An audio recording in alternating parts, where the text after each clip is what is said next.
கன்னி லக்கணம் கன்னிராசி. கன்னி லக்கணம் கன்னிராசி காலபுருஷனுக்கு 6ஆம் இடம். அங்கே புதன் ஆட்சி உச்சம் பெறுறார். சொந்த வீட்டில் உச்சம் பெறுறவர் புதன் ஒன்று தான். மற்ற கிரகம் எல்லாமே வேறு வீட்டில் தான் போய் உச்சம் பெறுவாங்க. சொந்த வீட்டில் ஆட்சி பெறுவாங்க, மற்ற வீட்டில் உச்சம் பெறுவாங்க.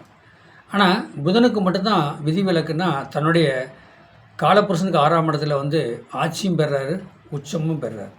அப்போ ஆட்சியும் பெறுறாரு, உச்சம் பெறுறாருன்னா இவருக்கு இந்த கன்னி லக்கணம் கன்னி ராசிக்கார மக்கள் அனைவர்களுக்கும் சந்திரன் தான் அவங்களுக்கு என்னது 11 கூடையவனாக வர்றார். சந்திரன்னா தாய்மை பண்பு உள்ளவங்க, வயசானவங்க, இந்த இந்த அவங்க எல்லாம் அவங்ககிட்ட நீங்கள் ஆசீர்வாதம் வாங்கணும். உங்களுக்கு 11 கூடையவனாக சந்திர போகிறவர். அப்படி இந்த கன்னி லக்கணம் கன்னி ராசிக்காரங்க சந்திரன் 11 கூடையவனாக வர்றாரு. அவரோட திசை நடந்தாலும் சரி, அவரோட புத்தி நடந்தாலும் சரி, அவரோட அந்தரம் சுச்சமாக நடந்தாலும் சரி, அவர் எந்த வீட்டில் இருக்காருன்னு மெயினாக கன்னி லக்கணத்துக்கு எந்த வீட்டில் சந்திரன் இருக்காருன்னு பார்த்து இப்போ முன்னோர்கள் பெரியவங்களுக்கு ஆசீர்வாதம் அவங்ககிட்ட நீங்கள் ஆசீர்வாதம் வாங்கினீங்கன்னா உங்கள் வாழ்க்கை சிறக்கும். வயசானவங்ககிட்ட வாங்கலாம். என்னங்க இந்த நீரோடை உள்ளவக்கும் நீரோடை இப்போ காவேரி ஆறு இருக்குது அப்படின்னா அங்கே பார்த்திங்கன்னா அந்த ஓரமாகவே பெண் தெய்வம் நிறைய இருப்பாங்க.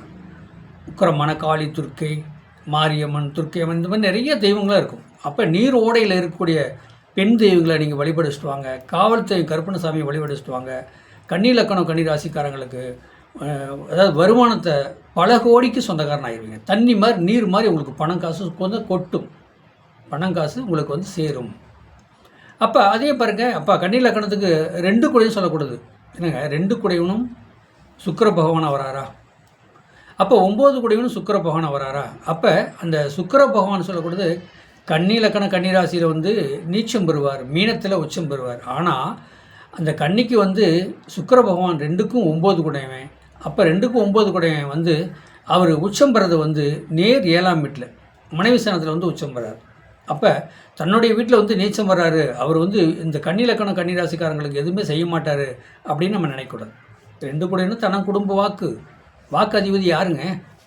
வாக்கு அதிபதி. அப்போ அந்த வாக்கு அதிபதி யார்? சுக்கிர பகவானாக இருக்கார். தன் வீட்டில் நீச்சமானாலும் கண்டிப்பாக 2 கூடையவனுடைய தனம் குடும்ப வாக்கு வருமானத்தை கொடுப்பார். 9ஆம் இடங்கிறது 9ஆம் இடம் சொல்ல பாருங்கள், ஒவ்வொரு பாவகத்துக்கும் 9ஆம் இடம் நல்லா இருந்தால் அந்த பாவகம் நல்லா இருக்குங்க, அடுத்தடுத்து வளருங்க. இப்போ நீச்சமாகுது கன்னி லக்கணம் கன்னிராசியில் சுக்கிர பகவான் நீச்சமாகறாருன்னு சொன்னாலும் அப்போ அவர் 9 கூடையவனே அவரே வர்றார்.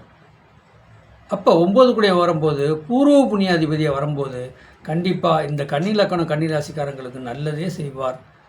நம்பலாம், அதில் எந்த ஒரு மாற்றம் கிடையாது. அப்போ தனிப்பட்ட பெருமாள், அப்போ தனிப்பட்ட பெருமாளை நீங்கள் வழிபடிச்சுட்டு வாங்க.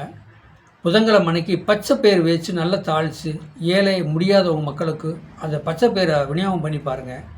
2 கூடை சுக்கிரன் கொடுப்பார், 9 கூடை சுக்கிரன் உங்களுக்கு வருமானத்தை கொடுப்பார்.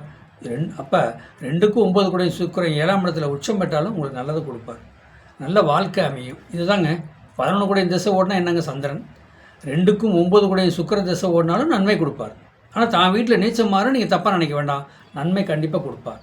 இதுதாங்க சாதகம். சாதகங்கிறது சாதாரணப்பட்ட மேட்டர் இல்லை. ஒரு கட்டத்துக்கு 159 பாருங்கள், ஒரு கட்டத்துக்கு 159 பாருங்கள். இப்போ 4ஆம் இடம்னு சொல்லக்கூடாது. 4ஆம் இடம் வீடு கட்ட முடியல, பிரச்சனை சிக்கல் ஓடிட்டுருக்கு சொன்னால் அந்த 4ஆம் இடத்துக்கு 9ஆம் இடத்தை பாருங்கள். அப்போ 4ஆம் இடத்துக்கு 9 கூட நல்லா இருந்தாலும் அந்த திசை புத்தி எப்போ வருதோ கண்டிப்பாக அதை நீங்கள் காரியம் சாதிச்சுக்கலாம். அதை நீங்கள் மெயினாக பார்த்து ஒரு 12 பாவம் இருக்குதுங்க. 12 பாவத்தை காலபுருஷனுக்கு எடுக்கலாம், உங்கள் லக்கணத்துக்கு எடுக்கலாம். உங்கள் லக்கணத்துக்கு திசைநாதம் புத்திநாதம் அந்த நாரம் யாருன்னா அதையும் எடுத்து நீங்கள் பலன் நீங்களே தெரிஞ்சுக்கலாம். வாழ்க வளமுடன். வாழ்த்துக்களை. என்னுடைய சேனலை சப்ஸ்கிரைப் பண்ணுங்கள், பெல் பட்டன் ஆன் பண்ணுங்கள், மற்றவங்களுக்கு ஷேர் பண்ணுங்கள். 95 14 77 10 74 நம்பருக்கு வாட்ஸ்அப்பில் சாதகம் அனுப்புங்க. வாழ்க வளமுடன்.